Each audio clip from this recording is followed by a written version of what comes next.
супер вкусна, високопротеинова бисквитена торта. Освен, че е балансирана, е богата на витамини и минерали, съдържа доста антиоксиданти. Получиха ми се 8 парчета, а всяко парче съдържа цели 30 грама белтачини. Ето как да си я приготвите и вие. Ще ни трябва тава с падащо дъно, 200-300 грама пълнозърнести бисквитки и около 150 грама ядково или прясно мляко. Затопляме млякото, топим всяка от бисквитките в него и подреждаме в тавата. Така първият ни блат е готов. В дълбока чиния или в купа смесваме 200 грама извара, 15 грама овесени ядки и 50 грама мед. Разбъркваме добре и разпределяме върху бисквитките. По същия начин нареждаме още един блат и преминаваме към втория крем. За него ще не са ни необходими отново 200 грама извара, 30 грама протеин на прах и 30 грама кокосови стърготини. Разбъркваме, разпределяме равномерно и нареждаме третия последен блат. За последния крем в блендер си разбиваме един банан и 60 грама форми и към тях добавяме 100 грама скир, 100 грама извара, една супена лъжица чия и една супена лъжица ленено семе. Разбъркваме добре, разпределяме и оставаме в хладилника да стегне поне за 10 часа. За окраста може да използвате различни видове плодове,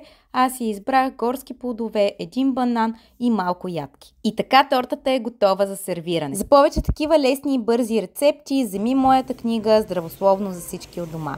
Към нея има и 2 книги подарък: "Шоколад без вина" и "Яш торта без вина".